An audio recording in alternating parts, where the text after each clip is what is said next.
Assalamualaikum warahmatullahi wabarakatuh. Perkenalkan, nama saya Suryawati dan anggota kelompok saya di sini ada Septi Adeliana dan Arya Agus Budiman. Di sini kami akan mempresentasikan sedikit tentang rangkuman kontrol transaksi konkuren. Yang pertama yaitu kontrol transaksi konkuren. Basis data berfungsi untuk menyimpan data dan mengorganisasikannya agar menjadi sebuah informasi. Contoh manfaat dari basis data: dengan basis data memungkinkan bagi perusahaan untuk menyimpan data konsumer seperti nomor telepon dan alamat email yang dapat digunakan untuk memasarkan produk atau menawarkan diskon dan menawarkan kursus secara langsung. Berikutnya, transaksi konkuren merupakan proses pengelolaan operasi yang berjalan bersamaan dalam basis database dengan tidak saling mengganggu satu sama lain. Yang berikutnya yaitu prinsip konkurensi. Yang pertama, alokasi waktu pemrosesan untuk proses-proses pemakaian bersama dan persaingan untuk mendapatkan sumber data. Yang kedua, komunikasi antar proses, sinkronisasi aktivitas banyak proses. Konkurensi dapat muncul pada 3 konteks berbeda. Yang pertama, ada banyak aplikasi, multi-application, application terstruktur, sistem operasi. Ada alasan pengontrolan transaksi konkuren dalam basis data.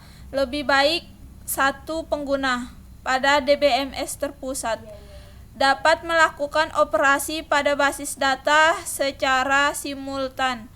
Jika tidak dikontrol, hal ini dapat menyebabkan interferensi satu sama lain, seperti basis data menjadi tidak konsisten.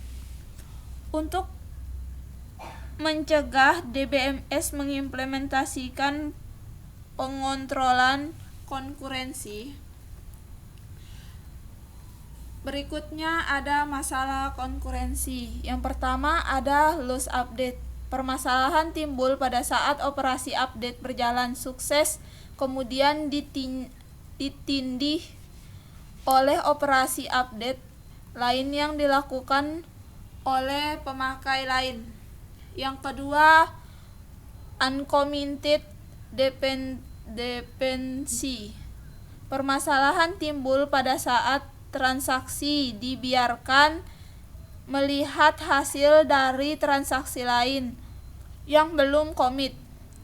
Masalah ini timbul jika transaksi membaca suatu rekor yang sudah dimodifikasi oleh transaksi lain tetapi belum terselesaikan. Uncommitted.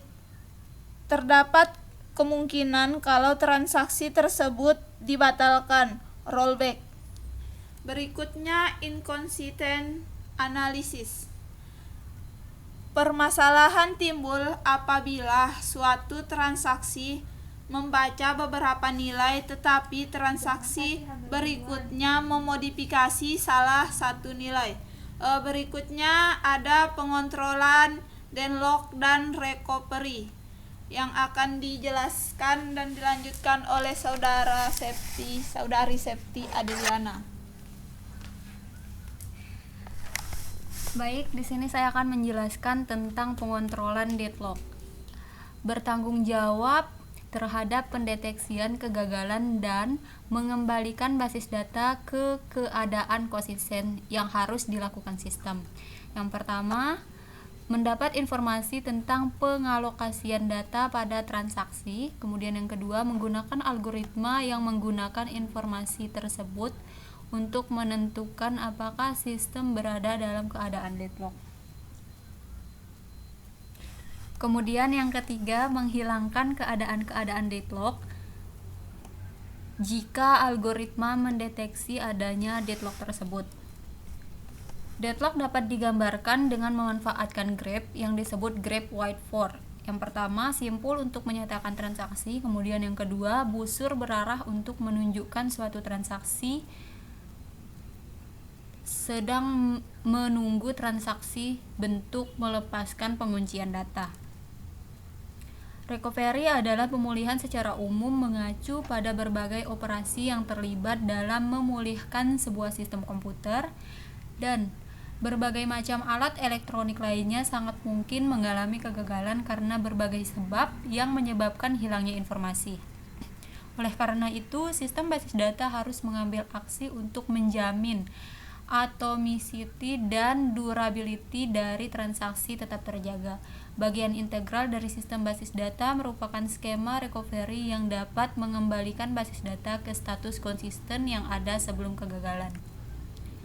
Kemudian ada teknik-teknik recovery, yaitu update tidak dituliskan ke database sampai sebuah transaksi dalam keadaan commit. Jika transaksi gagal sebelum mencapai keadaan ini, transaksi ini tidak memodifikasi database dan juga tidak ada perubahan-perubahan yang perlu dilakukan. Kemudian ada immediate update, yaitu update diaplikasikan terhadap database tanpa harus menunggu transaksi dalam keadaan commit.